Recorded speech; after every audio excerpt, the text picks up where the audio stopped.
अध्याय 1। अमीर लोग पैसे के लिए काम नहीं करते, गरीब और मध्यम वर्ग पैसे के लिए काम करते हैं। अमीर लोगों का पैसा उनके लिए काम करता है। पिताजी, क्या आप मुझे बता सकते हैं कि अमीर कैसे बने? मेरे पिता ने शाम का अखबार रख दिया। तुम अमीर क्यों बनना चाहते हो बेटा? क्योंकि आज जिमी की माँ अपनी नई कैडिलैक में आई थी और वे सप्ताहांत के लिए अपने बीच हाउस जा रहे थे। वह अपने 3 दोस्तों को साथ ले गया, लेकिन माइक और मुझे आमंत्रित नहीं किया गया। उन्होंने हमें बताया कि हमें आमंत्रित नहीं किया गया क्योंकि हम गरीब बच्चे थे। क्या उन्होंने आमंत्रित किया? मेरे पिता ने अविश्वसनीय रूप से पूछा। हाँ, उन्होंने आमंत्रित किया, मैंने एक आहत स्वर में उत्तर दिया। मेरे पिता ने चुपचाप अपना सिर हिलाया, अपने चश्मे को अपनी नाक के पुल पर धकेला और अखबार पढ़ने में लग गए। मैं जवाब का इंतजार करते हुए खड़ा रहा। वर्ष 1956 था। मैं 9 साल का था। किस्मत के किसी फेरबदल से मैं उसी सरकारी स्कूल में गया जहां अमीर लोग अपने बच्चों को भेजते थे। हम मुख्य रूप से एक चीनी बागान शहर थे।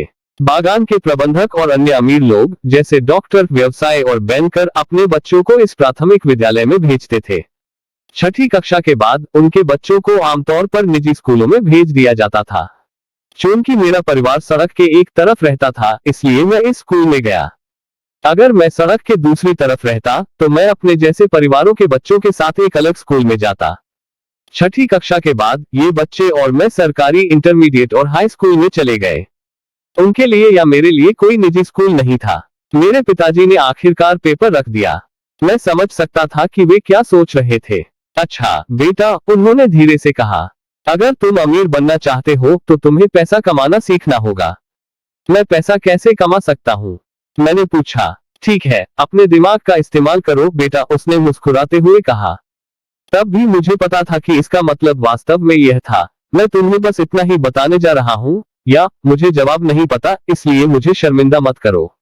एक साझेदारी बनती है। अगली सुबह मैंने अपने सबसे अच्छे दोस्त माइक को बताया कि मेरे पिताजी ने क्या कहा था। जहां तक मैं बता सकता था, माइक और मैं इस स्कूल में एकमात्र गरीब बच्चे थे। किस्मत के फेर से माइक भी इस स्कूल में था। किसी ने स्कूल जिले की लाइन में जॉगिंग की थी और हम अमीर बच्चों के साथ स्कूल में पहुंच गए। हम वास्तव में गरीब नहीं थे, लेकिन हमें ऐसा लगता था कि हम गरीब हैं क्योंकि बाकी सभी लड़कों के पास नए बेसबॉल दस्ताने, नई साइकिलें, सब कुछ नया था। माँ और पिताजी ने हमें भोजन, आश्रय और कपड़े जैसी बुनियादी चीजें मुहैया कराई। लेकिन बस इतना ही। मेरे पिताजी कहा करते थे, अगर तुम्हें कुछ चाहिए तो उसके लिए काम करो। हम चीजें चाहते थे, लेकिन 9 साल के लड़कों के लिए ज्यादा काम उपलब्ध नहीं था। तो हम पैसे कमाने के लिए क्या करें? माइक ने पूछा। मुझे नहीं पता, मैंने कहा। लेकिन क्या तुम मेरे पार्टनर बनना चाहते हो? वह सहमत हो गया और इस तरह उस शनिवार की सुबह माइक मेरा पहला बिजनेस पार्टनर बन गया। हमने पूरी सुबह पैसे कमाने के तरीकों पर विचार करने में बिताई। कभी कभी हम जिमी के बीच हाउस में मौज मस्ती कर रहे सभी कूल लोगों के बारे में बात करते थे। यह थोड़ा दुख देता था, लेकिन वह दुख अच्छा था क्योंकि इसने हमें पैसे कमाने के तरीके के बारे में सोचते रहने के लिए प्रेरित किया। आखिरकार उस दोपहर बिजली चमकी। यह एक ऐसा विचार था जो माइक को एक विज्ञान पुस्तक से मिला था जिसे उसने पढ़ा था। उत्साह से हमने हाथ मिलाया और अब साझेदारी एक व्यवसाय बन गई। अगले कई हफ्तों तक माइक और मैं अपने मोहल्ले में घूमते रहे, दरवाजे खटखटाते और अपने पड़ोसियों से पूछते कि क्या वे अपने टूथपेस्ट ट्यूब हमारे लिए बचा कर रखेंगे। हैरान नजरों से देखते हुए ज्यादातर वयस्कों ने मुस्कुराते हुए सहमति जताई। कुछ ने हमसे पूछा कि हम क्या कर रहे हैं, जिस पर हमने जवाब दिया, हम आपको नहीं बता सकते। यह एक व्यापारिक रहस्य है। जैसे जैसे हफ्तों बीतते गए, मेरी माँ परेशान होती गई। हमने अपनी कच्ची सामग्री को जमा करने के लिए उनकी वॉशिंग मशीन के बगल में एक जगह चुनी थी। एक भूरे रंग के कार्डबोर्ड बॉक्स में, जिसमें कभी केचप की बोतलें रखी जाती थी, इस्तेमाल किए गए टूथपेस्ट ट्यूबों का हमारा छोटा सा ढेर बढ़ने लगा। आखिरकार मेरी माँ ने अपना पैर नीचे रख दिया। अपने पड़ोसियों की गंदी, मुड़ी हुई, इस्तेमाल की गई टूथपेस्ट ट्यूबों को देखकर वह परेशान हो गई। तुम लड़के क्या कर रहे हो? उसने पूछा, और मैं फिर से यह नहीं सुनना चाहता कि यह एक व्यावसायिक रहस्य है। इस गंदगी के साथ कुछ करो या मैं इसे बाहर फेंक दूंगा। माइक और मैंने विनती की और विनती की, यह समझाते हुए कि हमारे पास जल्द ही पर्याप्त मात्रा में टूथपेस्ट होगा और फिर हम उत्पादन शुरू करेंगे। हमने उसे बताया कि हम कुछ पड़ोसियों के टूथपेस्ट खत्म होने का इंतजार कर रहे हैं ताकि हम उनकी ट्यूब ले सकें। माँ ने हमें 1 सप्ताह का विस्तार दिया। उत्पादन शुरू करने की तारीख आगे बढ़ा दी गई और दबाव बढ़ गया। मेरी पहली साझेदारी को पहले से ही मेरी अपनी मां द्वारा बेदखली नोटिस के साथ धमकी दी जा रही थी। माइक का काम पड़ोसियों को जल्दी से जल्दी अपना टूथपेस्ट इस्तेमाल करने के लिए कहना था, यह कहते हुए कि उनके दंत चिकित्सक चाहते हैं कि वे वैसे भी अधिक बार ब्रश करें। मैंने उत्पादन लाइन को एक साथ रखना शुरू कर दिया। एक दिन मेरे पिताजी एक दोस्त के साथ ड्राइववे पर 2 9 वर्षीय लड़कों को देखने के लिए गए, जिसमें उत्पादन लाइन पूरी गति से चल रही थी। हर जगह महीन सफेद पाउडर था। एक लंबी मेज पर स्कूल से आए छोटे दूध के डिब्बे रखे थे और हमारे परिवार की हिबाची ग्रिल अधिकतम ताप पर लाल गर्म कोयले से चमक रही थी। पिताजी सावधानी से चले क्योंकि उत्पादन लाइन ने कारपोर्ट को अवरुद्ध कर दिया था, इसलिए उन्हें ड्राइववे के आधार पर कार पार्क करनी पड़ी। जैसे ही वह और उसका दोस्त करीब पहुंचे, उन्होंने कोयले के ऊपर एक स्टील का बर्तन देखा जिसमें टूथपेस्ट की ट्यूबें पिघलाई जा रही थी। उन दिनों टूथपेस्ट प्लास्टिक की ट्यूबों में नहीं आता था, ट्यूब शीशे से बनी होती थी।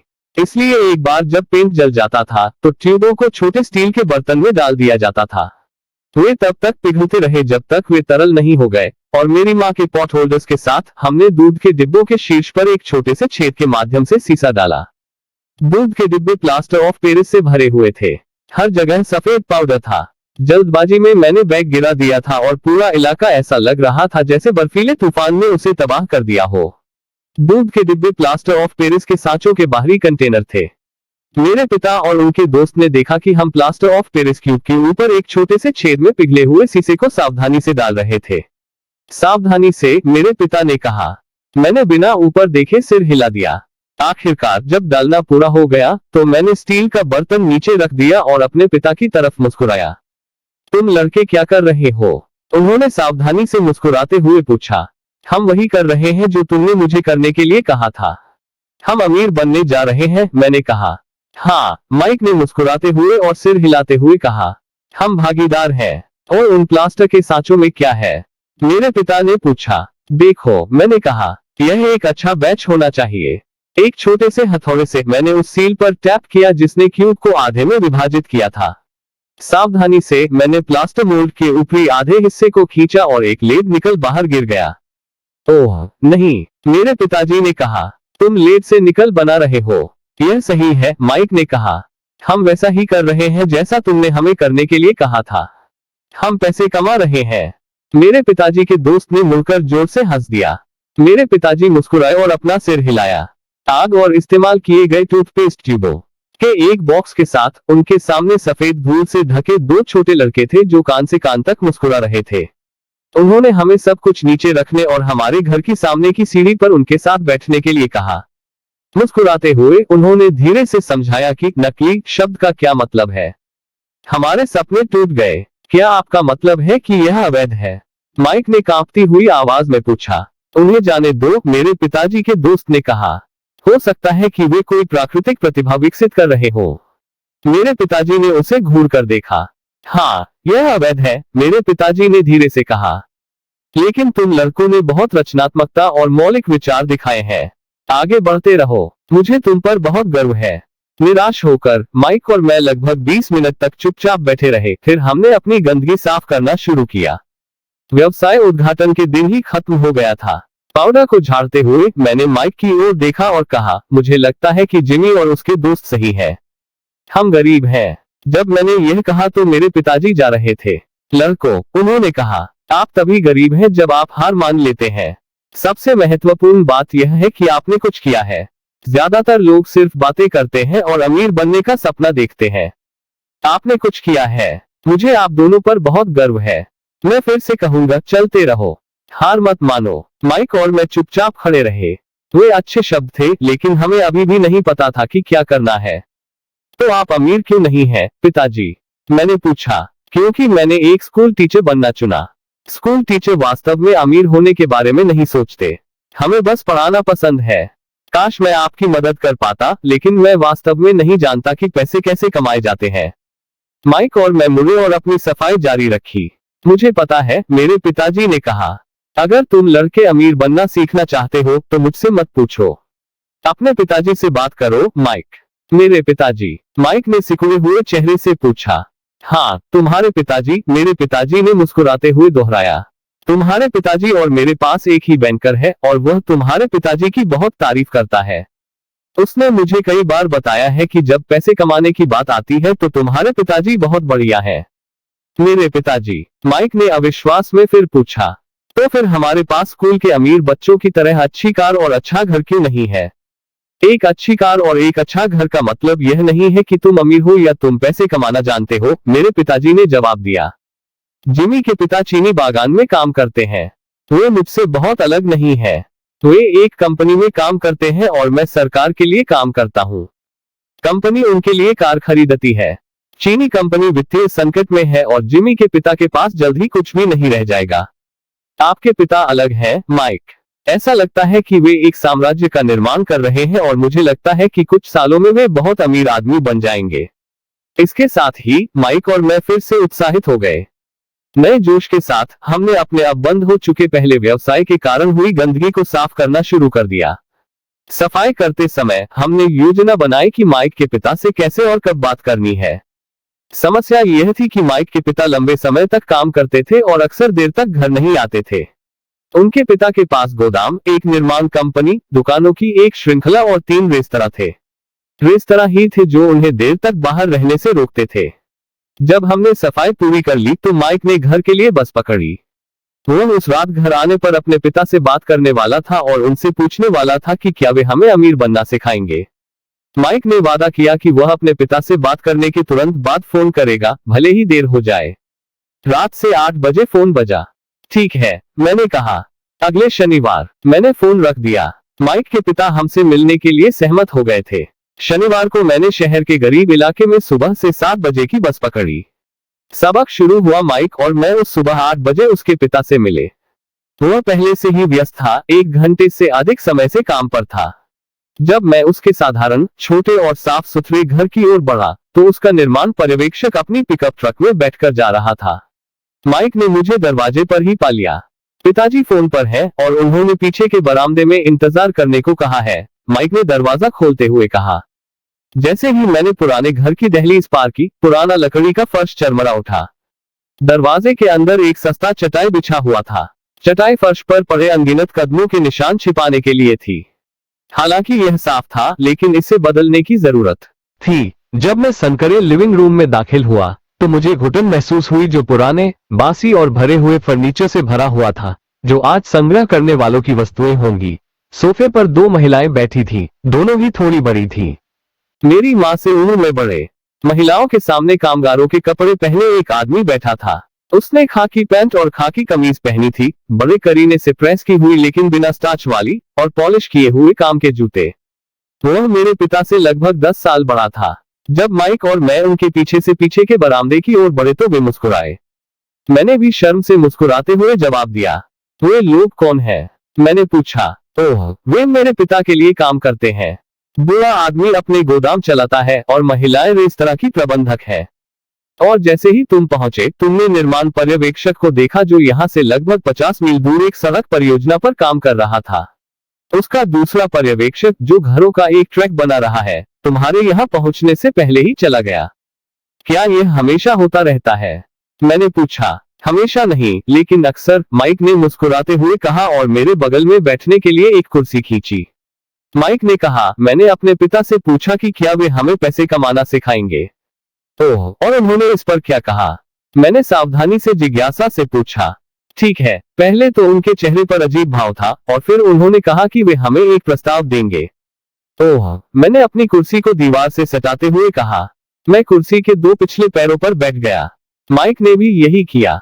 क्या आप जानते हैं कि प्रस्ताव क्या है? मैंने पूछा। नहीं, लेकिन हम जल्द ही पता लगा लेंगे। अचानक माइक के पिता जर्जर स्क्रीन वाले दरवाजे से घुसे और पोर्च पर आ गए। माइक और मैं सम्मान के कारण नहीं, बल्कि इसलिए खड़े हो गए क्योंकि हम चौंक गए थे। तैयार हो, लड़कों? उन्होंने हमारे साथ बैठने के लिए कुर्सी खींचते हुए पूछा। हमने अपनी कुर्सियां दीवार से हटाकर उनके सामने बैठने के लिए सिर हिलाया। वो एक बड़े आदमी थे, लगभग 6 फीट लंबे और 200 पाउंड वजनी। मेरे पिता माइक के पिता से लंबे, लगभग उसी वजन के और 5 साल बड़े थे। वे एक जैसे दिखते थे, हालांकि एक ही जातीय मेकअप के नहीं थे।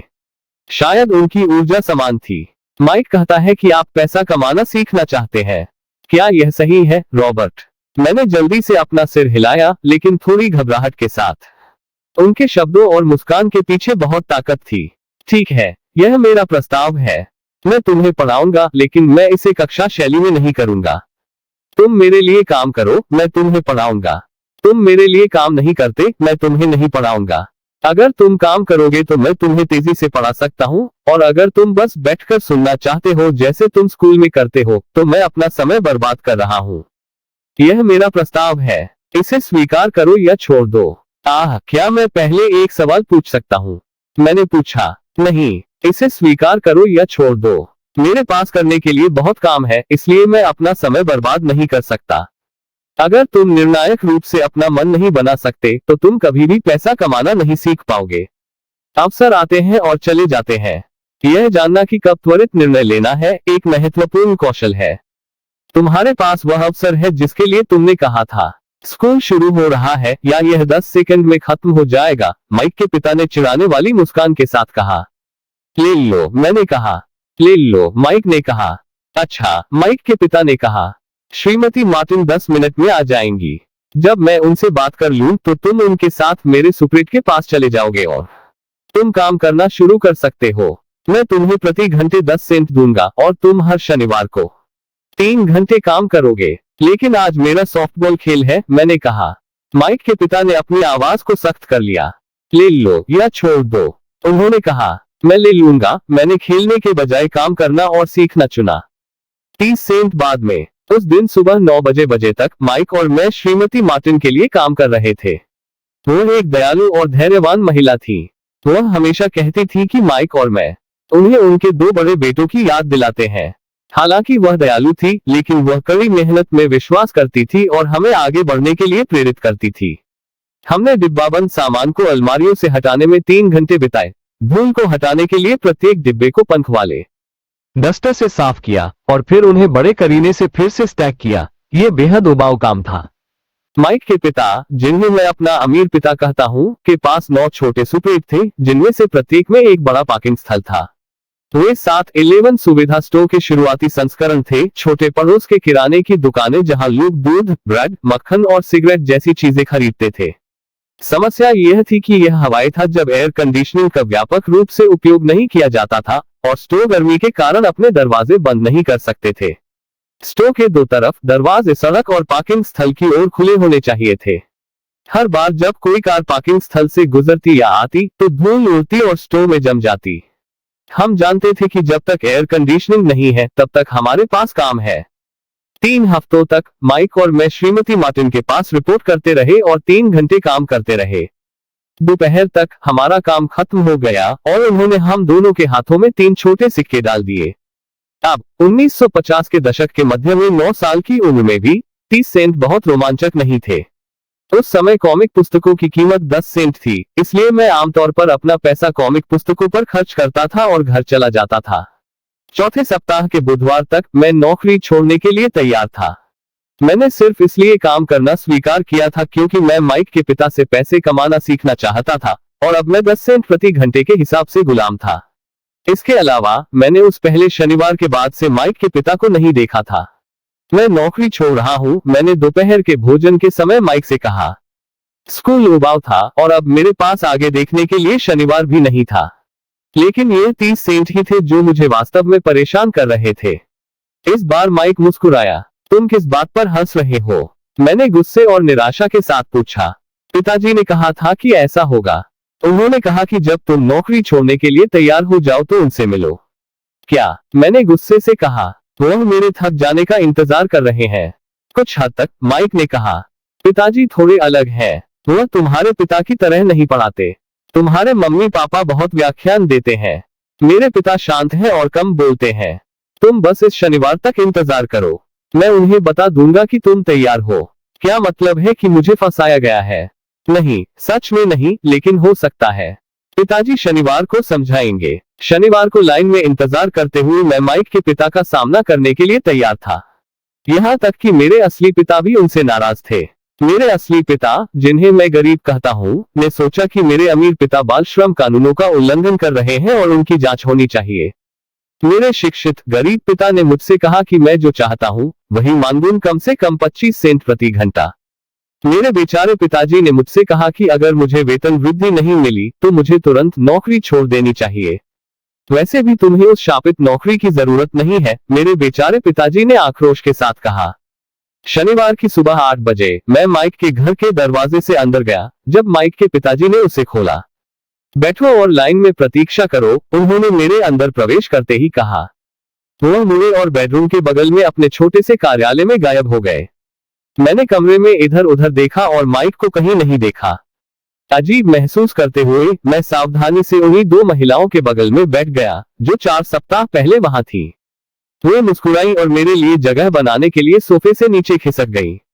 45 मिनट बीत गए और मैं गुस्से से उबल रहा था। दोनों महिलाएं उससे मिली थी और 30 मिनट पहले चली गई थी। एक बुजुर्ग सज्जन 20 मिनट के लिए वहां थे और वे भी चले गए।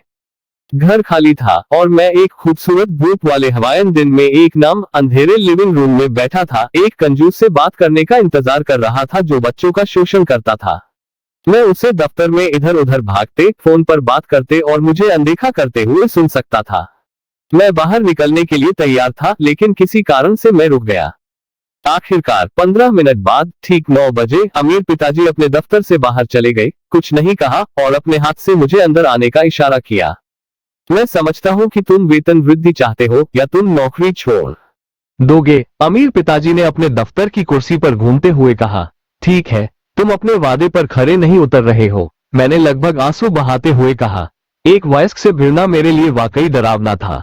आपने कहा था कि अगर मैं आपके लिए काम करूं तो आप मुझे सिखाएंगे। खैर, मैंने आपके लिए काम किया है, मैंने कड़ी मेहनत की है, मैंने आपके लिए काम करने के लिए अपना बेसबॉल खेल छोड़ दिया है, लेकिन आपने अपना वादा नहीं निभाया और आपने मुझे नहीं सिखाया। मुझे कुछ भी नहीं चाहिए। तुम एक बदमाश हो, जैसा कि शहर में हर कोई सोचता है। तुम लालची हो, तुम सारा पैसा चाहते हो और अपने कर्मचारियों का ख्याल नहीं रखते। तुमने मुझे इंतजार करवाया और मुझे कोई सम्मान नहीं दिया। मैं एक छोटा लड़का हूँ लेकिन मैं बेहतर व्यवहार पाने का हकदार हूँ। अमीर पिता अपनी कुंडा कुर्सी पर पीछे की ओर झुके, अपने हाथों को अपनी ठोड़ी तक उठाया और मेरी ओर देखा। बुरा नहीं, उन्होंने कहा, 1 महीने से भी कम समय में तुम मेरे अधिकांश कर्मचारियों की तरह बोलने लगे हो। क्या? मैंने पूछा। उनकी बात समझ में न आने पर मैंने अपनी शिकायत जारी रखी। मुझे लगा कि तुम अपना वादा निभाओगे और मुझे सिखाओगे। इसके बजाय तुम मुझे प्रताड़ित करना चाहते हो। यह क्रूर है, यह वास्तव में क्रूर है। मैं तुम्हें सिखा रहा हूँ, अमीर पिता ने धीरे से कहा। तुमने मुझे क्या सिखाया है?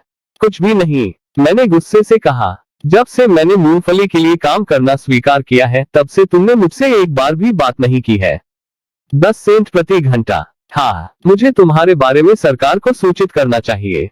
हमारे पास बाल श्रम कानून है, तुम्हें पता है। मेरे पिता सरकार के लिए काम करते हैं, तुम्हें पता है। वाह, अमीर पिता ने कहा। अब तुम उन लोगों की तरह लग रहे हो जो मेरे लिए काम करते थे, जिन लोगों को मैंने या तो निकाल दिया है या जिन्होंने नौकरी छोड़ दी है। तो तुम्हें क्या कहना है? मैंने पूछा, एक छोटे बच्चे के लिए बहुत बहादुर महसूस करते हुए। तुमने मुझसे झूठ बोला। मैंने तुम्हारे लिए काम किया है और तुमने अपना वादा नहीं निभाया है। तुमने मुझे कुछ नहीं सिखाया है। तुम्हें कैसे पता कि मैंने तुम्हें कुछ नहीं सिखाया है? अमीर पिता ने शांति से पूछा। ठीक है, तुमने मुझसे कभी बात नहीं की। मैंने 3 सप्ताह काम किया है और तुमने मुझे कुछ नहीं सिखाया, मैंने मुंह फुलाकर कहा। क्या पढ़ाने का मतलब बात करना है या लेक्चर देना? अमीर डैडी ने पूछा। हाँ, मैंने जवाब दिया। स्कूल में इसी तरह पढ़ाया जाता है, उन्होंने मुस्कुराते हुए कहा। लेकिन जीवन आपको इस तरह नहीं सिखाता और मैं कहूंगा कि जीवन सबसे अच्छा शिक्षक है। ज्यादातर समय जीवन आपसे बात नहीं करता, यह बस आपको इधर उधर धकेलता रहता है। हर धक्का जीवन से यह कहता है, उठो। कुछ ऐसा है जो मैं तुम्हें सिखाना चाहता हूँ। यह आदमी किस बारे में बात कर रहा है? मैंने मन ही मन खुद से पूछा। क्या जीवन मुझे इधर उधर धकेल रहा था? क्या जीवन मुझसे बात कर रहा था? अब मुझे पता था कि मुझे अपनी नौकरी छोड़नी होगी। मैं किसी ऐसे व्यक्ति से बात कर रहा था जिसे बंद करने की जरूरत थी। अगर आप जीवन के सबक सीखते हैं तो आप अच्छा करेंगे, अगर नहीं तो जीवन आपको इधर उधर धकेलता रहेगा। लोग 2 काम करते हैं। कुछ लोग बस जीवन को अपने इर्द गिर्द धकेलने देते हैं, दूसरे नाराज हो जाते हैं और पीछे हट जाते हैं। लेकिन वे अपने बॉस या अपनी नौकरी या अपने पति या पत्नी के खिलाफ पीछे हटते हैं। वे नहीं जानते कि यह जीवन ही है जो उन्हें धकेल रहा है। मुझे नहीं पता था कि वह किस बारे में बात कर रहा था। जीवन हम सभी को धकेलता है। कुछ लोग हार मान लेते हैं और दूसरे लड़ते हैं। कुछ लोग सबक सीखते हैं और आगे बढ़ जाते हैं। वे जीवन को अपने इर्द गिर्द धकेलने का स्वागत करते हैं। इन कुछ लोगों के लिए इसका मतलब है कि उन्हें कुछ सीखने की जरूरत है और वे कुछ सीखना चाहते हैं। वे सीखते हैं और आगे बढ़ जाते हैं। ज्यादातर लोग हार मान लेते हैं और कुछ आपके जैसे लड़ते हैं। अमीर पिता खड़े हुए और चरमराती हुई पुरानी लकड़ी की खिड़की को बंद कर दिया जिसकी मरम्मत की जरूरत थी। अगर आप यह सबक सीखते हैं तो आप एक बुद्धिमान, अमीर और खुशहाल युवा बन जाएंगे। अगर आप नहीं सीखते हैं तो आप अपनी जिंदगी अपनी समस्याओं के लिए नौकरी, कम वेतन या अपने बॉस को दोष देते हुए बिताएंगे। तुम हमेशा उस बड़े ब्रेक की उम्मीद में जीवन जियोगे जो तुम्हारी सारी पैसों की समस्याओं को हल कर देगा। अमीर डैड ने मेरी तरफ देखा कि क्या मैं अभी भी सुन रहा हूँ। उनकी आंखें मेरी आंखों से मिली। हम एक दूसरे को घूरते रहे, अपनी आंखों से संवाद करते रहे। आखिरकार जब मैंने उनके संदेश को समझ लिया तो मैंने नजरें फेर ली। मुझे पता था कि वह सही थे। मैं उन्हें दोष दे रहा था और मैंने उनसे सीखने के लिए कहा। मैं लड़ रहा था। अमीर डैड ने आगे कहा, या अगर तुम ऐसे व्यक्ति हो जिसमें हिम्मत नहीं है तो तुम हर बार हार मान लेते हो जब भी जीवन तुम्हें धकेलता है। अगर तुम ऐसे व्यक्ति हो तो तुम अपना सारा जीवन सुरक्षित तरीके से जियोगे, सही काम करोगे, खुद को किसी ऐसी घटना के लिए बचाकर रखोगे जो कभी नहीं होगी। फिर तुम एक उबाऊ बुरे आदमी के रूप में मरोगे। तुम्हारे बहुत सारे दोस्त होंगे जो तुम्हें सच में पसंद करेंगे क्योंकि तुम एक अच्छे मेहनती व्यक्ति थे। लेकिन सच्चाई यह है कि तुमने जीवन को खुद को दबाने दिया। अंदर ही अंदर आप जोखिम लेने से डरते थे। आप वाकई जीतना चाहते थे लेकिन हारने का डर जीतने के उत्साह से ज्यादा था। अंदर ही अंदर आप और सिर्फ आप ही जानते होंगे कि आपने जोखिम नहीं उठाया। आपने सुरक्षित खेलना चुना। हमारी नजरें फिर से मिली। तुम मुझे इधर उधर धकेल रहे हो, मैंने पूछा। कुछ लोग ऐसा कह सकते हैं, अमीर पिता मुस्कुराए।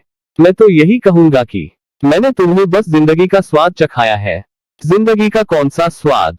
मैंने पूछा, अभी भी गुस्से में लेकिन अब उत्सुक और सीखने के लिए तैयार। तुम लड़के पहले लोग हो जिन्होंने मुझसे पूछा है कि मैं उन्हें पैसे कैसे कमाए। मेरे पास 150 से ज्यादा कर्मचारी हैं और उनमें से किसी ने भी मुझसे नहीं पूछा कि मैं पैसे के बारे में क्या जानता हूँ। वे मुझसे नौकरी और तनख्वाह मांगते हैं लेकिन कभी पैसे के बारे में सिखाने के लिए नहीं। इसलिए ज्यादातर लोग अपनी जिंदगी के सबसे अच्छे साल पैसे के लिए काम करते हुए बिताएंगे, वास्तव में यह नहीं समझ पाएंगे कि वे किस लिए काम कर रहे हैं। मैं वहां बैठकर ध्यान से सुन रहा था। तो जब माइक ने मुझसे कहा कि तुम पैसे कमाना सीखना चाहते हो तो मैंने एक ऐसा कोर्स डिजाइन करने का फैसला किया जो वास्तविक जीवन को दर्शाता हो। मैं तब तक बोल सकता था जब तक मेरा चेहरा नीला न हो जाए, लेकिन तुम कुछ भी नहीं सुन पाओगे। इसलिए मैंने फैसला किया कि मैं तुम्हें जीवन को थोड़ा आगे पीछे करने दूंगा ताकि तुम मेरी बात सुन सको। इसलिए मैंने तुम्हें केवल 10 सेंट दिए। तो मैंने केवल 10 सेंट प्रति घंटे काम करके क्या सबक सीखा? मैंने पूछा, यह कि तुम सस्ते हो और अपने कर्मचारियों का शोषण करते हो। अमीर पिता पीछे हट गए और दिल खोलकर हंसे।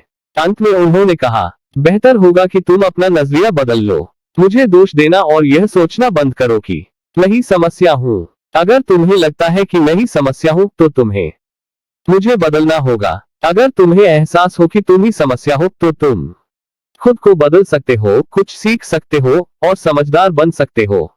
ज्यादातर लोग चाहते हैं कि दुनिया में बाकी सब लोग बदले सिवाय खुद के। मैं तुम्हें बता दूं, खुद को बदलना बाकी सबसे ज्यादा आसान है। मैं नहीं समझता, मैंने कहा। अपनी समस्याओं के लिए मुझे दोष मत दो, अमीर पिताजी ने अधीर होते हुए कहा।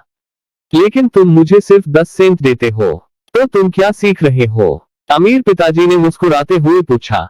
कि तुम सस्ते हो, मैंने धूर्त मुस्कान के साथ कहा। देखो, तुम्हें लगता है कि मैं ही समस्या हूँ, अमीर पिताजी ने कहा। लेकिन तुम ही हो। ठीक है, यही रवैया रखो और तुम कुछ नहीं सीखोगे। यह रवैया रखो कि मैं ही समस्या हूँ और तुम्हारे पास क्या विकल्प है।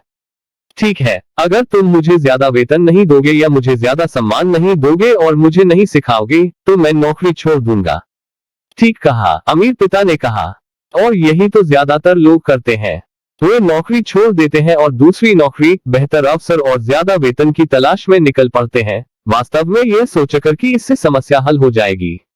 ज्यादातर मामलों में ऐसा नहीं होता। तो मुझे क्या करना चाहिए? मैंने पूछा। बस ये मामूली 10 सेंट प्रति घंटा ले लो और मुस्कुराओ। अमीर पिता मुस्कुराए। यही तो दूसरे लोग करते हैं, लेकिन वे बस यही करते हैं, वेतन वृद्धि का इंतजार करते हुए सोचते हैं कि ज्यादा पैसे से उनकी समस्या हल हो जाएगी। ज्यादातर लोग इसे स्वीकार कर लेते हैं और कुछ दूसरी नौकरी कर लेते हैं और ज्यादा मेहनत करते हैं, लेकिन फिर भी कम तनख्वाह मिलती है। मैं फर्श पर घूरता हुआ बैठा था और अमीर पिता द्वारा प्रस्तुत किए जा रहे पाठ को समझने लगा था। मैं समझ सकता था कि यह जीवन का स्वाद था। अंत में मैंने ऊपर देखा और पूछा, तो समस्या का समाधान क्या होगा? यह, उन्होंने अपनी कुर्सी पर आगे झुकते हुए कहा और मेरे सिर पर हल्के से थपथपाया। यह आपके कानों के बीच की बात है। यह वह क्षण था जब अमीर पिता ने वह महत्वपूर्ण दृष्टिकोण साझा किया जिसने उन्हें उनके कर्मचारियों और मेरे गरीब पिता से अलग किया और अंततः उन्हें हवाई के सबसे अमीर व्यक्तियों में से एक बना दिया, जबकि मेरे उच्च शिक्षित लेकिन गरीब पिता ने जीवन भर आर्थिक रूप से संघर्ष किया।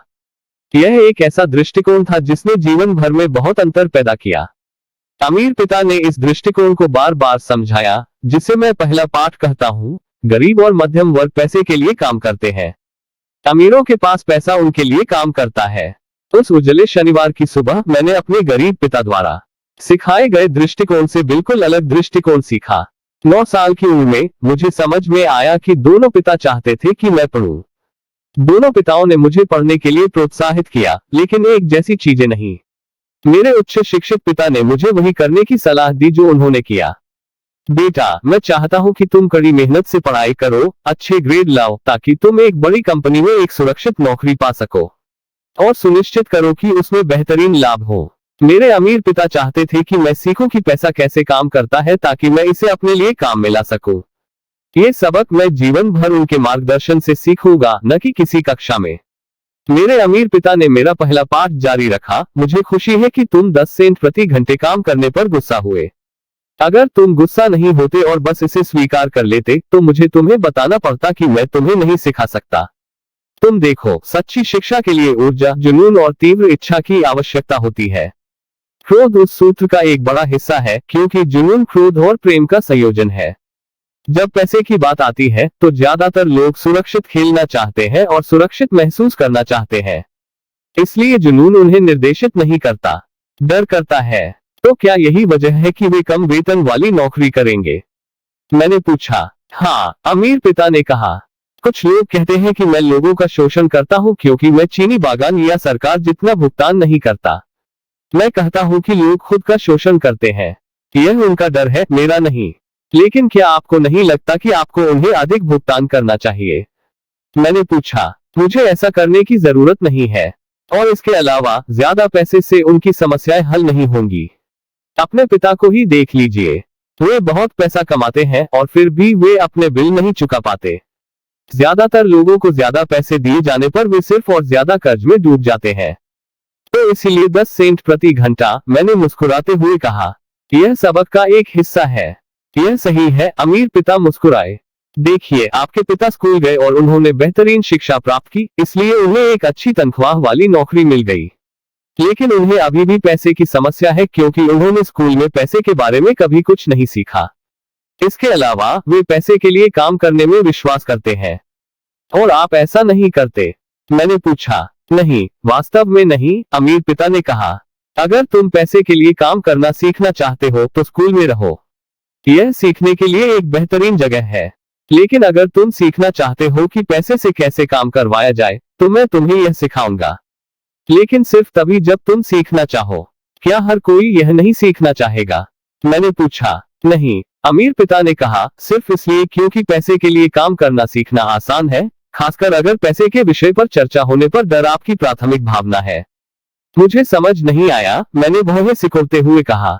अभी इस बारे में चिंता मत करो। बस इतना जान लो कि यह डर ही है जो ज्यादातर लोगों को काम पर रखता है। अपने बिलों का भुगतान न करने का डर, नौकरी से निकाले जाने का डर, पर्याप्त पैसा न होने का डर और फिर से शुरू करने का डर। किसी पेशे या व्यापार को सीखने के लिए पढ़ाई करने और फिर पैसे के लिए काम करने की यही कीमत है। ज्यादातर लोग पैसे के गुलाम बन जाते हैं और फिर अपने बॉस पर गुस्सा करते हैं। पैसे से काम करवाना सीखना एक बिल्कुल अलग तरह का अध्ययन है। मैंने पूछा। बिल्कुल, अमीर पिताजी ने जवाब दिया। बिल्कुल, हम उस खूबसूरत हवाईन शनिवार की सुबह चुपचाप बैठे रहे। मेरे दोस्तों ने अभी अभी अपना लिटिल लीग बेसबॉल खेल शुरू किया था, लेकिन किसी कारण से मैं अब आभारी था कि मैंने 10 सेंट प्रति घंटे पर काम करने का फैसला किया था। मुझे लगा कि मैं कुछ ऐसा सीखने वाला था जो मेरे दोस्त स्कूल में नहीं सीख सकते। सीखने के लिए तैयार हो? अमीर पिताजी ने पूछा। बिल्कुल, मैंने मुस्कुराते हुए कहा। मैंने अपना वादा निभाया है। मैं तुम्हें दूर से ही सिखा रहा हूँ, मेरे अमीर पिता ने कहा। 9 साल की उम्र में तुम्हें पता चल गया है कि पैसे के लिए काम करना कैसा लगता है।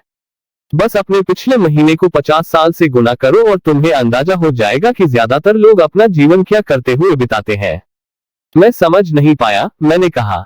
एक बार नौकरी पाने के लिए और एक बार ज्यादा पैसे मांगने के लिए मुझसे मिलने के लिए लाइन में खड़े होकर तुम्हें कैसा लगा? बहुत बुरा, मैंने कहा। अगर तुम पैसे के लिए काम करना चुनते हो तो जिंदगी ऐसी ही होगी, अमीर पिता ने कहा। और जब मिसेज मार्टिन ने 3 घंटे काम करने के लिए तुम्हारे हाथ में 3 सिक्के रखे तो तुम्हें कैसा लगा?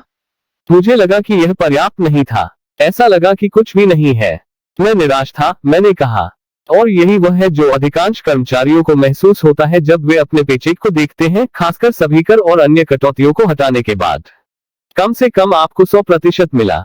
आपका मतलब है कि अधिकांश श्रमिकों को सब कुछ नहीं मिलता है? मैंने आश्चर्य से पूछा। नहीं, अमीर पिता ने कहा। सरकार हमेशा अपना हिस्सा पहले लेती है। वे ऐसा कैसे करते हैं? मैंने पूछा। कर, अमीर पिता ने कहा।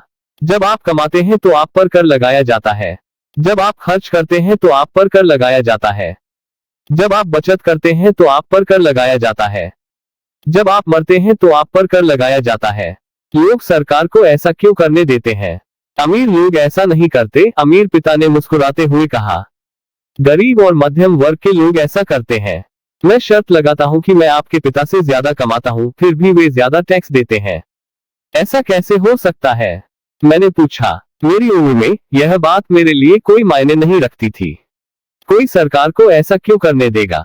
अमीर पिता अपनी कुर्सी पर धीरे धीरे और चुपचाप हिलते रहे, बस मेरी तरफ देखते रहे। सीखने के लिए तैयार हो? उन्होंने पूछा। मैंने धीरे से अपना सिर हिलाया। जैसा कि मैंने कहा, सीखने के लिए बहुत कुछ है। पैसे को अपने लिए काम में लाना सीखना जीवन भर का अध्ययन है। ज्यादातर लोग 4 साल के लिए कॉलेज जाते हैं और उनकी शिक्षा समाप्त हो जाती है। मैं पहले से ही जानता हूं कि पैसे के बारे में मेरा अध्ययन मेरे जीवन भर जारी रहेगा, क्योंकि जितना ज्यादा मैं सीखता हूं उतना ही ज्यादा मुझे पता चलता है कि मुझे जानने की जरूरत है।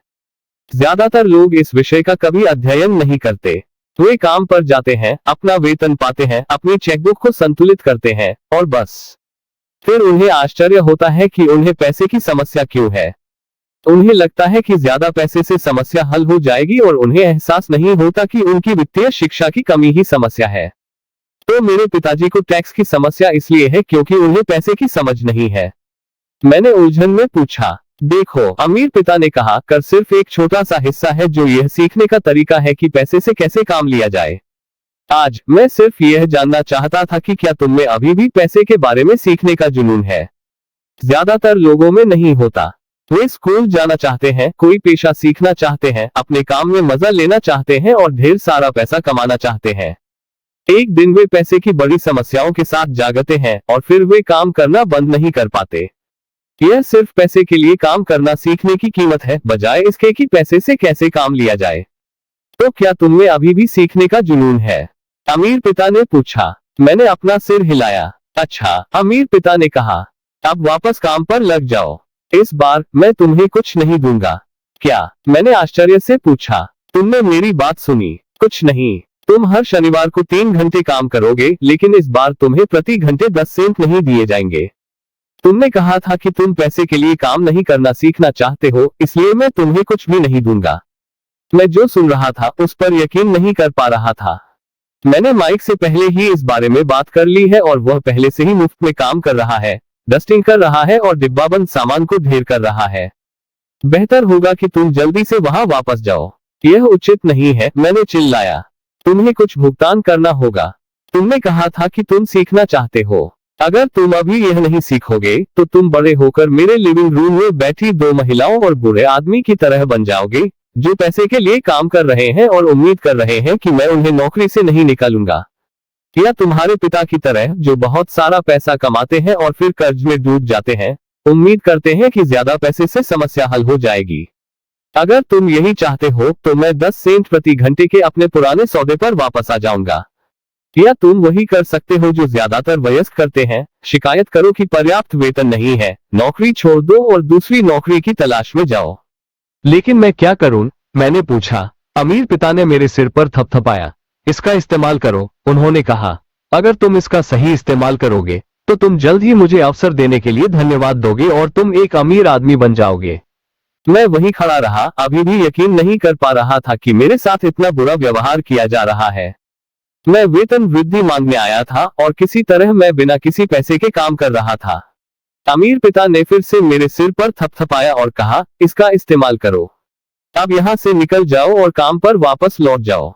सबक 1, अमीर लोग पैसे के लिए काम नहीं करते। मैंने अपने गरीब पिता को नहीं बताया कि मुझे पैसे नहीं मिल रहे हैं। वो समझ नहीं पाते और मैं उन्हें कुछ ऐसा समझाने की कोशिश नहीं करना चाहता था जो मैं खुद नहीं समझता। 3 और हफ्तों तक माइक और मैंने हर शनिवार को बिना किसी पैसे के 3 घंटे काम किया। काम ने मुझे परेशान नहीं किया और दिनचर्या आसान हो गई, लेकिन बेसबॉल के खेल छूट जाने और कुछ कॉमिक किताबें खरीदने में असमर्थ होने की वजह से मैं परेशान हो गया। तीसरे हफ्ते दोपहर को अमीर पिता मेरे पास आए। हमने सुना कि उसका ट्रक पार्किंग में आकर रुका और इंजन बंद होने पर स्टटर हुआ। वह स्टोर में दाखिल हुआ और श्रीमती मार्टिन को गले लगाकर अभिवादन किया। स्टोर में चीजें कैसी चल रही है, यह जानने के बाद वह आइसक्रीम फ्रीजर में पहुंचा, 2 बार निकाले, उनके लिए भुगतान किया और माइक और मुझे इशारा किया। चलो टहलने चलते हैं लड़कों। हम सड़क पार कर गए, कुछ कारों को चकमा देते हुए, और एक बड़े घास के मैदान में चले गए जहां कुछ वयस्क सॉफ्टबॉल खेल रहे थे। एक अकेली पिकनिक टेबल पर बैठकर उसने माइक और मुझे ट्रीट दी। कैसा चल रहा है लड़कों? ठीक है, माइक ने कहा। मैंने सहमति में सिर हिलाया। अभी तक कुछ सीखा? अमीर पिता ने पूछा। माइक और मैंने एक दूसरे को देखा, अपने कंधे उचकाए और एक साथ अपने सिर हिलाए। जीवन के सबसे बड़े जाल से बचना। अच्छा, तुम लड़कों को सोचना शुरू कर देना चाहिए। तुम जीवन के सबसे बड़े सबक में से एक को देख रहे हो। अगर तुम इसे सीखोगे तो तुम बहुत आजादी और सुरक्षा का जीवन जी पाओगे। अगर तुम नहीं सीखोगे तो तुम श्रीमती मार्टिन और इस पार्क में सॉफ्टबॉल खेलने वाले ज्यादातर लोगों की तरह हो जाओगे। वे बहुत कम पैसे के लिए बहुत मेहनत करते हैं, नौकरी की सुरक्षा के भ्रम में रहते हैं और हर साल 3 हफ्ते की छुट्टी और शायद 45 साल की सेवा के बाद एक छोटी सी पेंशन की उम्मीद करते हैं। अगर यह तुम्हें उत्साहित करता है तो मैं तुम्हें 25 सेंट प्रति घंटे की बढ़ोतरी दूंगा। लेकिन ये अच्छे मेहनती लोग हैं। क्या तुम उनका मजाक उड़ा रहे हो? मैंने पूछा। अमीर पिता के चेहरे पर मुस्कान आ गई। श्रीमती मार्टिन मेरे लिए माँ जैसी है। मैं कभी इतना क्रूर नहीं हो सकता। मैं शायद निर्दयी लगूं क्योंकि मैं तुम दोनों को कुछ बताने की पूरी कोशिश कर रहा हूँ। मैं तुम्हारे दृष्टिकोण का विस्तार करना चाहता हूं ताकि तुम कुछ ऐसा देख सको जिसे देखने का लाभ अधिकांश लोगों को कभी नहीं मिलता क्योंकि उनकी दृष्टि बहुत संकीर्ण होती है। अधिकांश लोग कभी नहीं देख पाते कि वे किस जाल में फंसे हुए हैं। माइक और मैं वहां बैठे थे, उसके संदेश के बारे में अनिश्चित थे। वह क्रूर लग रहा था, फिर भी हम समझ सकते थे कि वह एक बात समझाने की कोशिश कर रहा था। मुस्कुराते हुए अमीर पिता ने कहा, क्या 25 सेंट प्रति घंटा अच्छा नहीं लगता? क्या इससे तुम्हारा दिल थोड़ा तेज नहीं धड़कता? मैंने अपना सिर हिलाकर मना कर दिया, लेकिन वाकई ऐसा हुआ। 25 सेंट प्रति घंटा मेरे लिए बहुत बड़ी रकम होगी। ठीक है, मैं तुम्हें $1 प्रति घंटा दूंगा, अमीर पिता ने धूर्त मुस्कान के साथ कहा। अब मेरा दिल तेजी से धड़कने लगा। मेरा दिमाग चिल्ला रहा था, ले लो, ले लो। मुझे यकीन नहीं हो रहा था कि मैं क्या सुन रहा हूँ। फिर भी मैंने कुछ नहीं कहा। ठीक है, $2 प्रति घंटा। मेरा छोटा दिमाग और दिल लगभग फट गया। आखिरकार यह 1956 था और प्रति घंटे $2 मिलने से मैं दुनिया का सबसे अमीर बच्चा बन जाता। मैं उस तरह का पैसा कमाने की कल्पना नहीं कर सकता था। मैं हाँ कहना चाहता था। मैं सौदा चाहता था। मैं एक नई साइकिल, नया बेसबॉल दस्ताना और अपने दोस्तों की प्रशंसा की कल्पना कर सकता था जब मैं कुछ नकदी दिखाता था।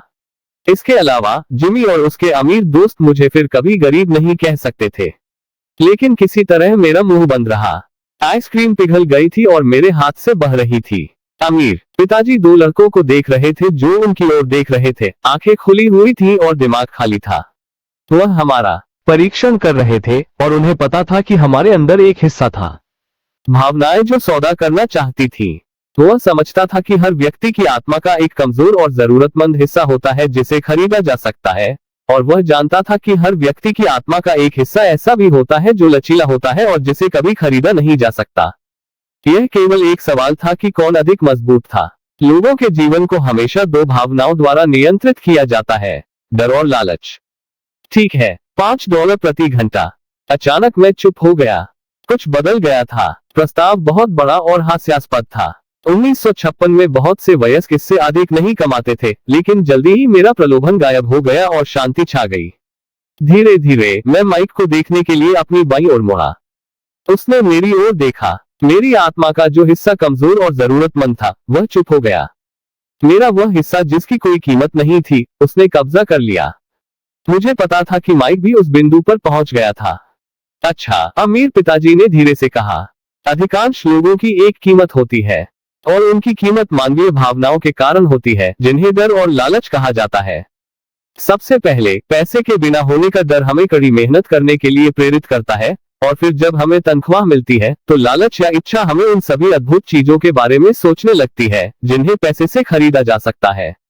फिर पैटर्न सेट हो जाता है। कौन सा पैटर्न? मैंने पूछा। उठो, काम पर जाओ, बिल चुकाओ। उठो, काम पर जाओ, बिल चुकाओ।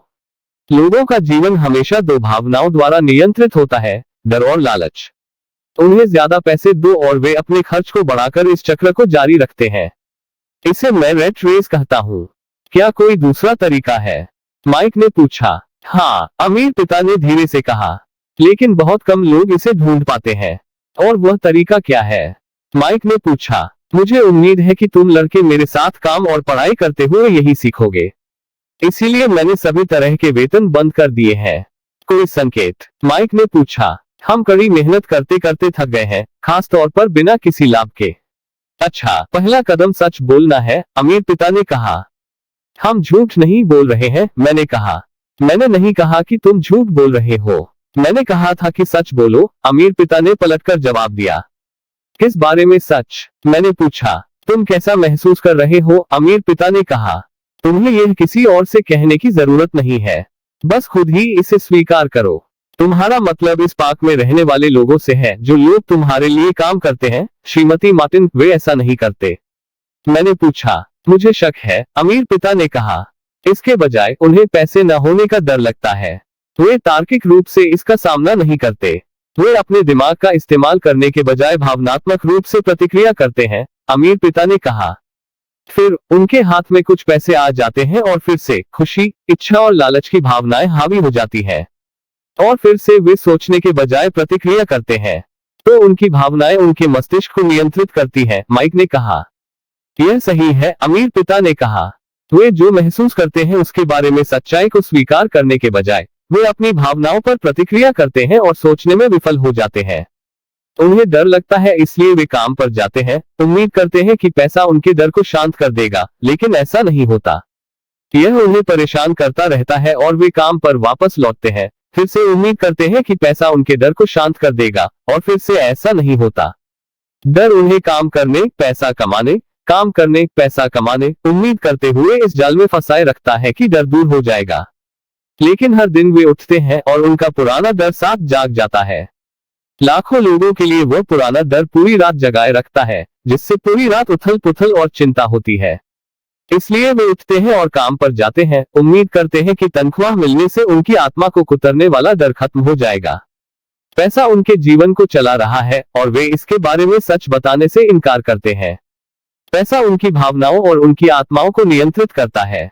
अमीर डैड चुपचाप बैठे रहे, अपनी बातें लोगों के दिमाग में घर कर गईं। माइक और मैंने सुना कि उन्होंने क्या कहा, लेकिन हम पूरी तरह से समझ नहीं पाए कि वे किस बारे में बात कर रहे थे। मुझे बस इतना पता था कि मैं अक्सर हैरान होता था कि बड़े लोग काम पर जल्दी क्यों निकल जाते हैं। ये बहुत मजेदार नहीं लगता था, और वे कभी इतने खुश नहीं दिखते थे, लेकिन कुछ ऐसा था जो उन्हें काम पर लगाए रखता था।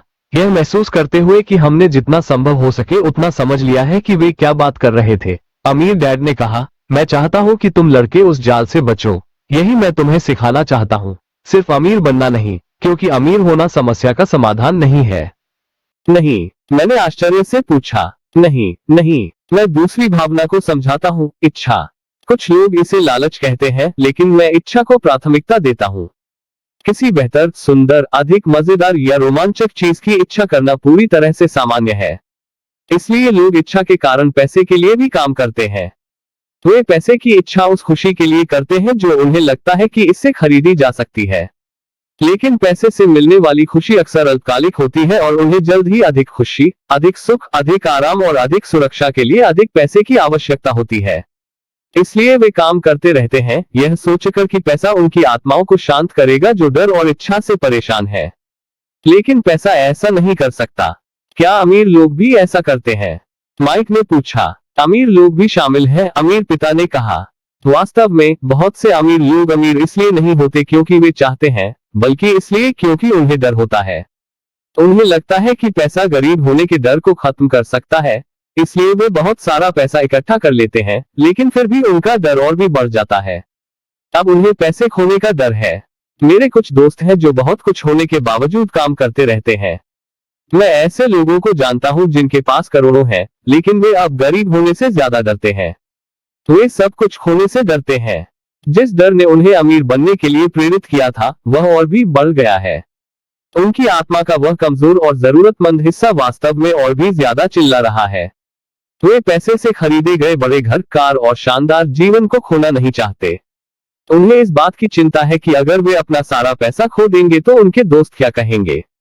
बहुत से लोग भावनात्मक रूप से हताश और विक्षिप्त हैं, हालांकि वे अमीर दिखते हैं और उनके पास ज्यादा पैसा है। तो क्या एक गरीब आदमी ज्यादा खुश रहता है?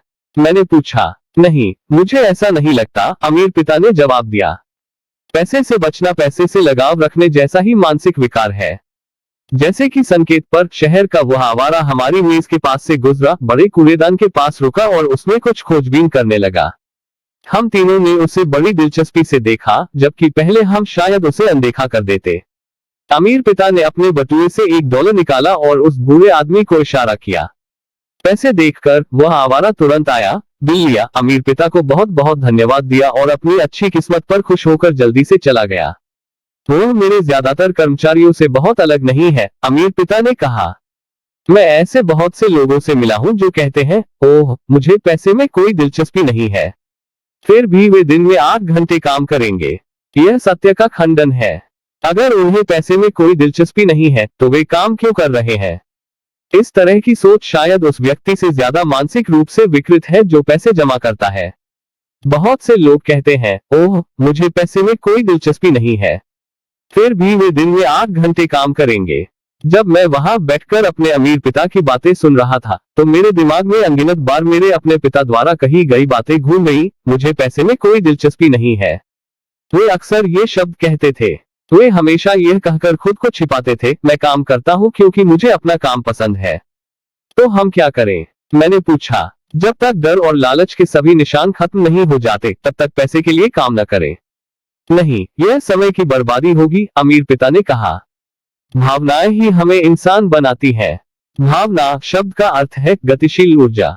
अपनी भावनाओं के बारे में सच बोले और अपने दिमाग और भावनाओं का इस्तेमाल अपने पक्ष में करें, अपने खिलाफ नहीं। वाह, माइक ने कहा। मैंने अभी जो कहा उसके बारे में चिंता मत करो। आने वाले सालों में यह ज्यादा समझ में आएगा। अपनी भावनाओं के प्रति सिर्फ एक पर्यवेक्षक बनो, प्रतिक्रिया करने वाला नहीं। ज्यादातर लोग नहीं जानते कि यह उनकी भावनाएं हैं जो सोच रही है। आपकी भावनाएं हैं, लेकिन आपको खुद सोचना सीखना होगा। क्या आप मुझे एक उदाहरण दे सकते हैं? मैंने पूछा। जरूर, अमीर पिता ने जवाब दिया। जब कोई व्यक्ति कहता है, मुझे नौकरी ढूंढनी है, तो सबसे ज्यादा संभावना है कि यह कोई भावना ही सोच रही हो। पैसे न होने का डर उस विचार को जन्म देता है। लेकिन लोगों को पैसे की जरूरत होती है अगर उनके पास भुगतान करने के लिए बिल हो, मैंने कहा। जरूर, उन्हें पैसे की जरूरत होती है, अमीर पिता मुस्कुराए। मैं बस इतना कह रहा हूं कि यह डर है जो अक्सर सोचने पर मजबूर कर देता है। मुझे समझ में नहीं आता, माइक ने कहा। उदाहरण के लिए, अमीर पिता ने कहा, अगर पर्याप्त पैसा न होने का डर पैदा होता है, तो तुरंत नौकरी पाने के लिए भागने के बजाय वे खुद से यह सवाल पूछ सकते हैं, क्या कोई नौकरी सबसे अच्छी होगी? इस डर का लंबे समय तक समाधान क्या है? मेरी राय में इसका उत्तर है नहीं। नौकरी वास्तव में दीर्घकालिक समस्या का अल्पकालिक समाधान है। लेकिन मेरे पिताजी हमेशा कहते हैं स्कूल में रहो और अच्छे ग्रेड लाओ ताकि तुम एक सुरक्षित नौकरी पा सको। मैंने कुछ उलझन में कहा। हाँ, मैं समझता हूँ कि वह ऐसा कहते हैं, अमीर पिताजी ने मुस्कुराते हुए कहा। ज्यादातर लोग इसकी सलाह देते हैं और यह ज्यादातर लोगों के लिए एक अच्छा रास्ता है। लेकिन लोग मुख्य रूप से डर के कारण यह सलाह देते हैं। तुम्हारा मतलब है कि मेरे पिताजी ऐसा इसलिए कहते हैं क्योंकि उन्हें डर लगता है? हाँ, अमीर पिताजी ने कहा। उन्हें डर है कि तुम पर्याप्त पैसा नहीं कमा पाओगे और समाज में फिट नहीं बैठ पाओगे। मुझे गलत मत समझो, वह तुमसे प्यार करते हैं और तुम्हारे लिए सबसे अच्छा चाहते हैं। मैं भी मानता हूँ कि शिक्षा और नौकरी जरूरी है, लेकिन यह डर को नहीं संभाल सकता। आप देखिए, वही डर जो उसे कुछ पैसे कमाने के लिए सुबह उठने पर मजबूर करता है, वही डर उसे आपके स्कूल जाने के बारे में इतना कट्टर बना रहा है। तो आप क्या सलाह देते हैं? मैंने पूछा। मैं आपको पैसे की ताकत पर महारत हासिल करना सिखाना चाहता हूँ, बजाय इसके कि आप उससे डरें।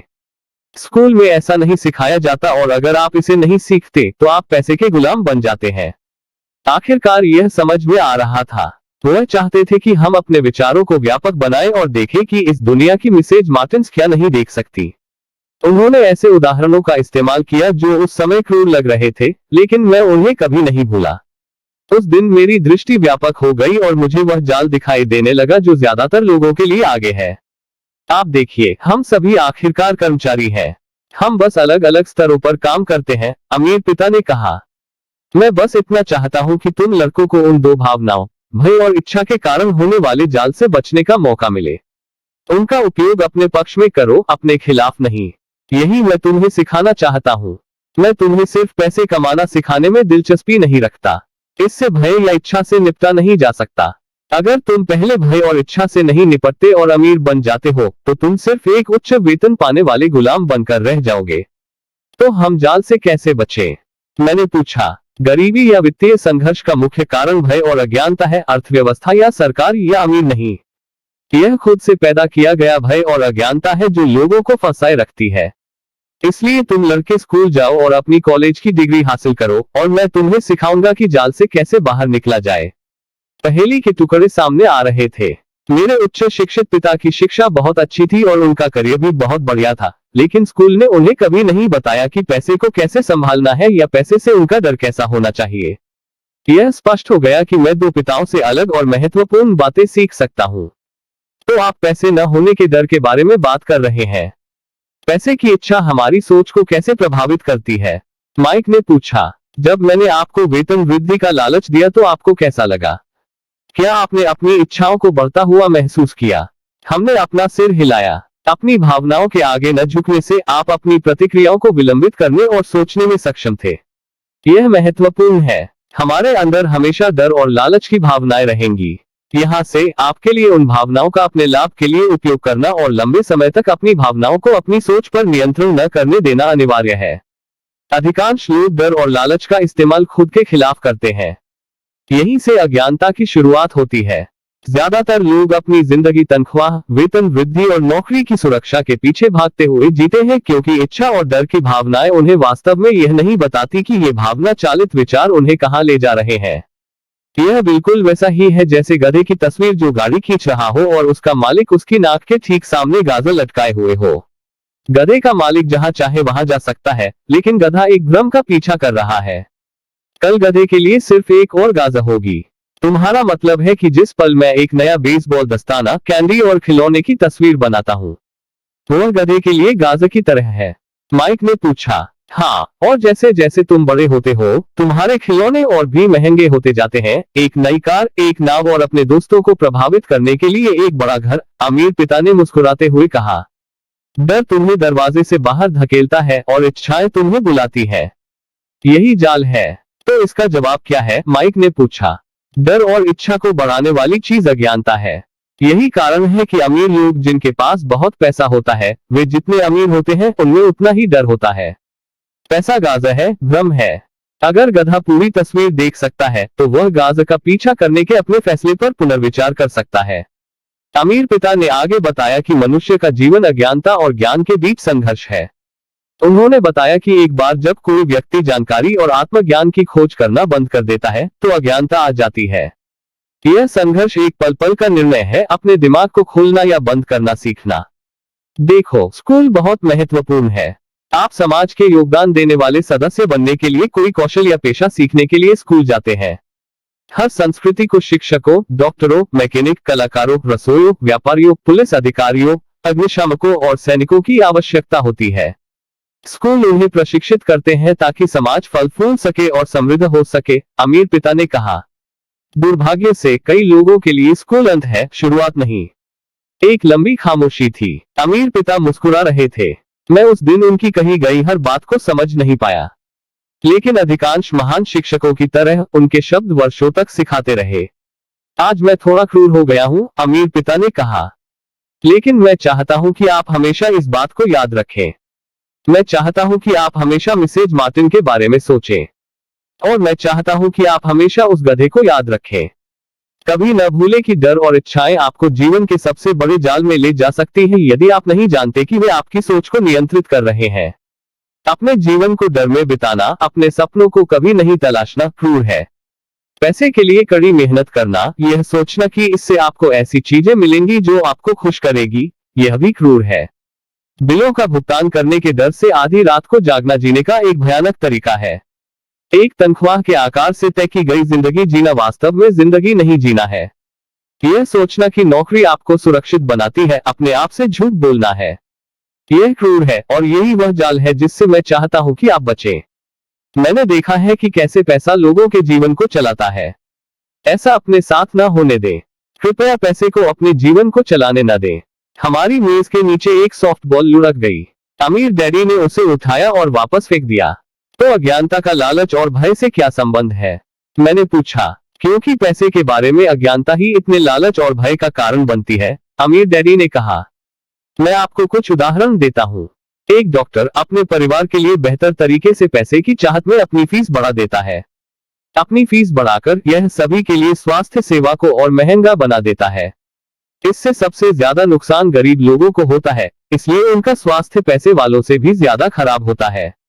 क्योंकि डॉक्टर अपनी फीस बढ़ाते हैं, वकील अपनी फीस बढ़ाते हैं। क्योंकि वकीलों की फीस बढ़ गई है, स्कूल के शिक्षक भी वेतन वृद्धि चाहते हैं, जिससे हमारे कर बढ़ जाते हैं, और इसी तरह आगे भी। जल्द ही अमीर और गरीब के बीच इतनी भयावह खाई हो जाएगी कि अराजकता फैल जाएगी और एक और महान सभ्यता ढह जाएगी। इतिहास साबित करता है कि महान सभ्यताएं तब ढह जाती हैं जब अमीर और गरीब के बीच की खाई बहुत ज्यादा हो जाती है। दुख की बात है कि अमेरिका भी उसी राह पर है, क्योंकि हमने इतिहास से कुछ नहीं सीखा है। हम सिर्फ ऐतिहासिक तारीखें और नाम याद करते हैं, सबक नहीं। क्या कीमतें नहीं बढ़नी चाहिए? मैंने पूछा। एक शिक्षित समाज में जहां सरकार अच्छी तरह से चलती हो, वहां कीमतें वास्तव में कम होनी चाहिए। बेशक यह अक्सर केवल सिद्धांत में ही सच होता है। लालच और अज्ञानता के कारण होने वाले डर के कारण कीमतें बढ़ती है। अगर स्कूल लोगों को पैसे के बारे में सिखाए तो ज्यादा पैसा होगा और कीमतें कम होंगी।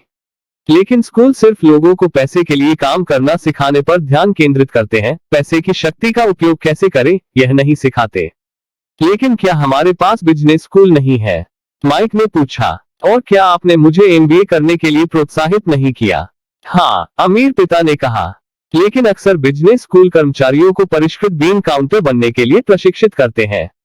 भगवान न करे कि कोई बीन काउंटर किसी व्यवसाय को अपने हाथ में ले ले। वे केवल संख्याओं को देखते हैं, लोगों को निकालते हैं और व्यवसाय को खत्म कर देते हैं। मैं यह जानता हूं क्योंकि मैं बीन काउंटर को काम पर रखता हूं। वे केवल लागत कम करने और कीमतें बढ़ाने के बारे में सोचते हैं, जिससे और अधिक समस्याएं पैदा होती हैं। बीन काउंटिंग महत्वपूर्ण है। मैं चाहता हूं कि अधिक लोग इसे जानें, लेकिन यह भी पूरी तस्वीर नहीं है, अमीर पिता ने गुस्से में कहा। तो क्या इसका कोई जवाब है? माइक ने पूछा। हाँ, अमीर पिता ने कहा। अपनी भावनाओं का इस्तेमाल करके सोचना सीखो, न कि अपनी भावनाओं के साथ सोचना। जब तुम लड़कों ने मुफ्त में काम करने के लिए सहमत होकर अपनी भावनाओं पर काबू पा लिया, तो मुझे पता था कि उम्मीद है। जब मैंने तुम्हें ज्यादा पैसे का लालच दिया तो तुमने फिर से अपनी भावनाओं का विरोध किया। तुम फिर से भावनात्मक रूप से आवेशित होने के बावजूद सोचना सीख रहे थे।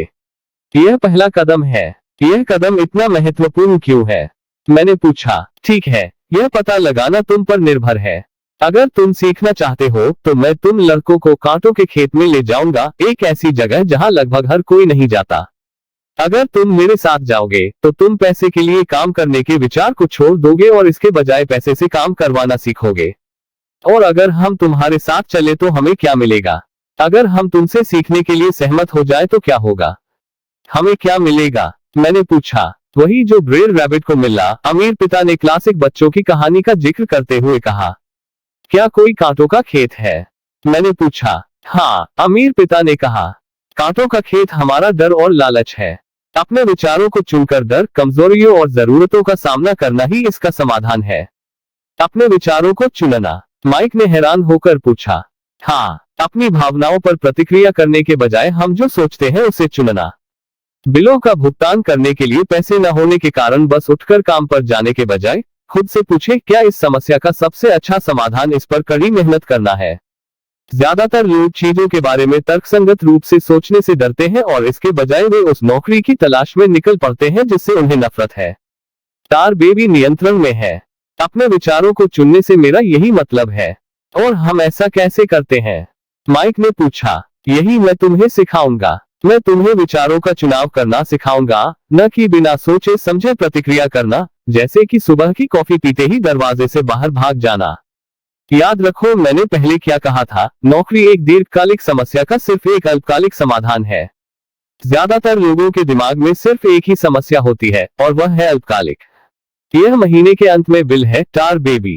पैसा उनके जीवन को नियंत्रित करता है, या मुझे यह कहना चाहिए कि पैसे के बारे में डर और अज्ञानता इसे नियंत्रित करती है।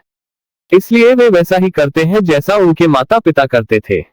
वे हर दिन उठते हैं और पैसे के लिए काम पर जाते हैं, यह सवाल पूछने के लिए समय नहीं निकालते कि क्या कोई और तरीका है। अब उनकी भावनाएं उनके दिमाग को नहीं बल्कि उनकी सोच को नियंत्रित करती हैं।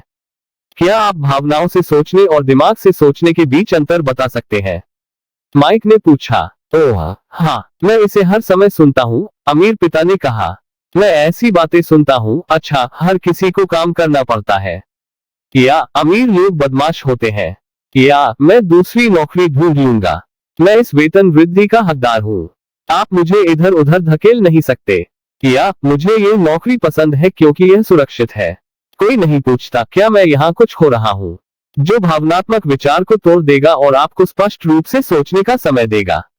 जैसे ही हम दुकान की ओर वापस लौटे, अमीर पिताजी ने समझाया कि अमीर लोग वास्तव में पैसा कमाते हैं, उन्होंने इसके लिए काम नहीं किया। उन्होंने आगे बताया कि जब माइक और मैं शीशे से 5 सेंट के सिक्के बना रहे थे, यह सोचकर कि हम पैसे बना रहे हैं, हम अमीरों की सोच के बहुत करीब थे। समस्या यह थी कि सरकार और बैंकों के लिए पैसा बनाना कानूनी है, लेकिन हमारे लिए ऐसा करना अवैध है। उन्होंने हमें बताया कि कुछ भी नहीं से पैसा बनाने के कानूनी तरीके हैं।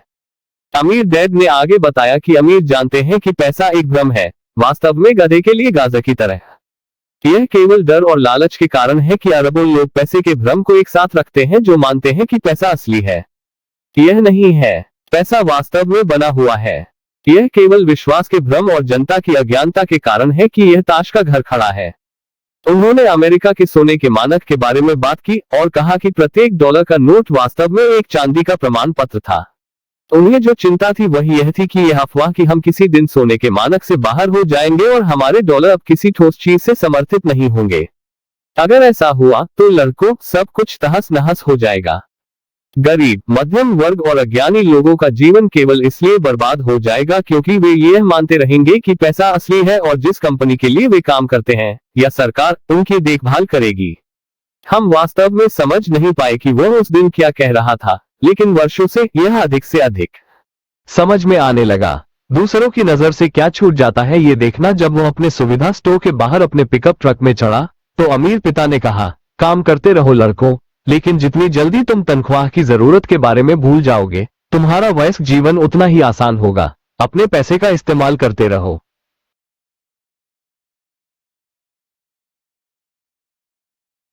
दिमाग, मुफ्त में काम करो और जल्द ही तुम्हारा दिमाग तुम्हें पैसे कमाने के तरीके दिखाएगा जो मैं तुम्हें कभी नहीं दे सकता। तुम ऐसी चीजें देखोगे जो दूसरे लोग कभी नहीं देख पाते। ज्यादातर लोग इन अवसरों को कभी नहीं देख पाते क्योंकि वे पैसे और सुरक्षा की तलाश में रहते हैं, इसलिए उन्हें बस यही मिलता है। जिस क्षण तुम एक अवसर देखते हो, तुम उसे अपने जीवन के बाकी हिस्सों में देखते रहोगे। जिस क्षण तुम ऐसा करोगे, मैं तुम्हें कुछ और सिखाऊंगा। इसे सीखो और तुम जीवन के सबसे बड़े जाल में से एक से बच जाओगे। माइक और मैंने स्टोर से अपना सामान उठाया और मिसेज मार्टिन को अलविदा कहा। हम पार्क में वापस गए, उसी पिकनिक बेंच पर, और कई और घंटे सोचने और बात करने में बिताए। हमने अगला हफ्ता स्कूल में भी सोचने और बात करने में बिताया। 2 और हफ्तों तक हम सोचते रहे, बात करते रहे और मुफ्त में काम करते रहे। दूसरे शनिवार के अंत में मैं फिर से श्रीमती मार्टिन को अलविदा कह रहा था और कॉमिक बुक स्टैंड को लालसा भरी निगाहों से देख रहा था। हर शनिवार को 30 सेंट भी न मिलने की सबसे बड़ी परेशानी यह थी कि मेरे पास कॉमिक बुक खरीदने के लिए पैसे नहीं थे। अचानक जब श्रीमती मार्टिन ने माइक और मुझे अलविदा कहा, तो मैंने उन्हें कुछ ऐसा करते देखा जो मैंने उन्हें पहले कभी नहीं करते देखा था। श्रीमती मार्टिन कॉमिक बुक के पहले पन्ने को आधा काट रही थी। उन्होंने कॉमिक बुक कवर का ऊपरी आधा हिस्सा रख लिया और बाकी किताब को एक बड़े कार्डबोर्ड बॉक्स में फेंक दिया। जब मैंने उनसे पूछा कि वे कॉमिक बुक के साथ क्या करती हैं, तो उन्होंने कहा, मैं उन्हें फेंक देती हूँ। मैं कवर का ऊपरी आधा हिस्सा कॉमिक बुक वितरक को वापस दे देती हूँ ताकि जब वह नई कॉमिक्स लेकर आए तो उसे क्रेडिट मिल जाए। वो 1 घंटे में आ रहा है। माइक और मैंने 1 घंटे तक इंतजार किया। जल्द ही वितरक आ गया और मैंने उससे पूछा कि क्या हम कॉमिक पुस्तकें ले सकते हैं। मेरी खुशी के लिए उसने कहा, यदि आप इस स्टोर के लिए काम करते हैं और उन्हें फिर से नहीं बेचते हैं, तो आप उन्हें ले सकते हैं। हमारी पुरानी व्यावसायिक साझेदारी याद है। खैर, माइक और मैंने इसे पुनर्जीवित किया। माइक के तहखाने में एक खाली कमरे का उपयोग करते हुए हमने उस कमरे में सैकड़ों कॉमिक पुस्तकें जमा करना शुरू कर दिया। जल्द ही हमारी कॉमिक बुक लाइब्रेरी जनता के लिए खुल गई। हमने माइक की छोटी बहन को, जिसे पढ़ना बहुत पसंद था, हेड लाइब्रेरियन नियुक्त किया। उसने प्रत्येक बच्चे से लाइब्रेरी में प्रवेश के लिए 10 सेंट लिए, जो स्कूल के बाद हर दिन दोपहर 2:30 बजे से शाम से 4 बजे तक खुली रहती थी। ग्राहक पड़ोस के बच्चे 2 घंटे में जितनी चाहे उतनी कॉमिक्स पढ़ सकते थे। यह उनके लिए एक सौदा था क्योंकि एक कॉमिक की कीमत 10 सेंट थी और वे 2 घंटे में 5 या 6 पढ़ सकते थे। माइक की बहन बच्चों के जाते समय यह सुनिश्चित करने के लिए जांच करती थी कि वे कोई कॉमिक बुक उधार तो नहीं ले रहे हैं। वो किताबें भी रखती थी, लॉग इन करती थी कि हर दिन कितने बच्चे आए, वे कौन थे और उनकी कोई टिप्पणी थी। माइक और मैंने 3 महीने की अवधि में औसतन $9 और 50 सेंट प्रति सप्ताह कमाए। हमने उसकी बहन को $1 प्रति सप्ताह दिया और उसे मुफ्त में कॉमिक्स पढ़ने की अनुमति दी, जो वह शायद ही कभी करती थी क्योंकि वह हमेशा पढ़ाई करती रहती थी। माइक और मैंने हर शनिवार को स्टोर में काम करके और अलग अलग स्टोर से सभी कॉमिक किताबें इकट्ठा करके अपना समझौता निभाया। हमने कोई कॉमिक बुक न बेचकर वितरक के साथ अपना समझौता निभाया। जब वे बहुत फट गई तो हमने उन्हें जला दिया। हमने एक शाखा कार्यालय खोलने की कोशिश की, लेकिन हमें माइक की बहन जैसा भरोसेमंद और समर्पित व्यक्ति कभी नहीं मिला। कम उम्र में ही हमें पता चल गया था कि अच्छा स्टाफ पाना कितना मुश्किल था। लाइब्रेरी के खुलने के 3 महीने बाद कमरे में लड़ाई शुरू हो गई। दूसरे इलाके के कुछ गुंडे जबरन घुस आए और माइक के पिता ने सुझाव दिया कि हम कारोबार बंद कर दें। इसलिए हमारा कॉमिक बुक कारोबार बंद हो गया और हमने शनिवार को सुविधा स्टोर पर काम करना बंद कर दिया। लेकिन अमीर पिता उत्साहित थे क्योंकि उनके पास नई चीजें थी जो वह हमें सिखाना चाहते थे। वो खुश थे क्योंकि हमने अपना पहला सबक बहुत अच्छी तरह से सीख लिया था। हमने पैसे को अपने लिए काम करना सीखा। स्टोर में अपने काम के लिए भुगतान न मिलने से हमें पैसे कमाने के अवसर की पहचान करने के लिए अपनी कल्पना का उपयोग करने के लिए मजबूर होना पड़ा। अपना खुद का व्यवसाय, कॉमिक बुक लाइब्रेरी शुरू करके हम अपने वित्त पर नियंत्रण रखते थे, किसी नियोक्ता पर निर्भर नहीं थे। सबसे अच्छी बात यह थी कि हमारे व्यवसाय ने हमारे लिए पैसे कमाए, तब भी जब हम शारीरिक रूप से वहां नहीं थे। हमारा पैसा हमारे लिए काम करता था। हमें पैसे देने के बजाय अमीर पिता ने हमें बहुत कुछ दिया था।